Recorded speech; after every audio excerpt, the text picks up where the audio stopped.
Welcome back to Financial Future, everyone.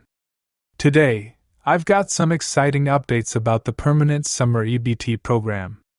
You're not going to believe this, but starting in the summer of 2024, families will receive $120 per eligible child every single month.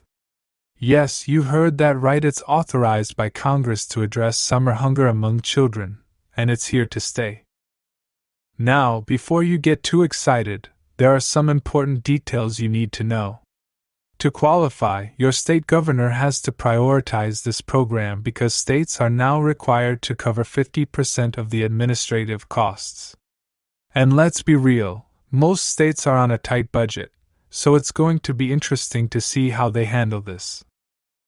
But don't worry, I've got you covered. If you want to stay in the loop and know all about the new changes for Summer EBT, make sure to subscribe, hit that like button, and join the Financial Future family.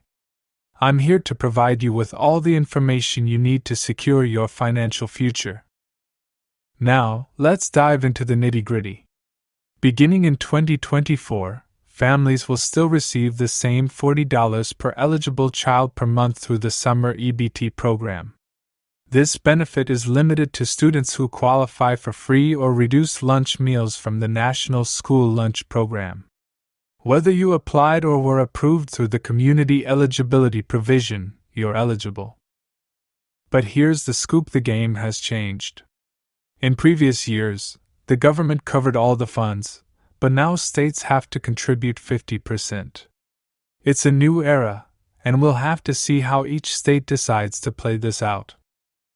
And guess what? You might be getting a new EBT card in 2024, so hold on to your old one for now. The process is different this time. States won't use the account management agent approach. Everything, from issuance to redemption, will be handled directly by your state, not the USDA. Now let me break down what each state needs to do. By January 1, 2024, states have to notify Food and Nutrition Services of their intent to participate in the Summer EBT program. And every year after that, by February 15, they need to submit the approval for their administrative plan. It's not automatic anymore, so states have to actively opt into it.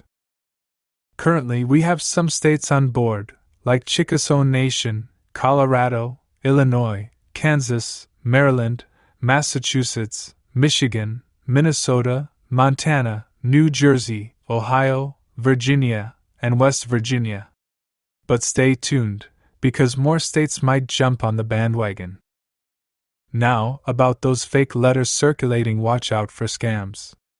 If you receive anything suspicious, especially claiming you're eligible for SNAP benefits, toss it in the bin. The USDA has confirmed that they're aware of fraudulent letters, and you don't want to fall victim to these schemes. Finally, the Farm Bill extension has some good news.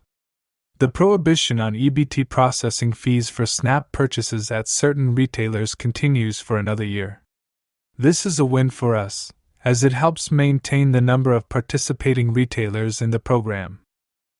That's a wrap for today's Financial Future update.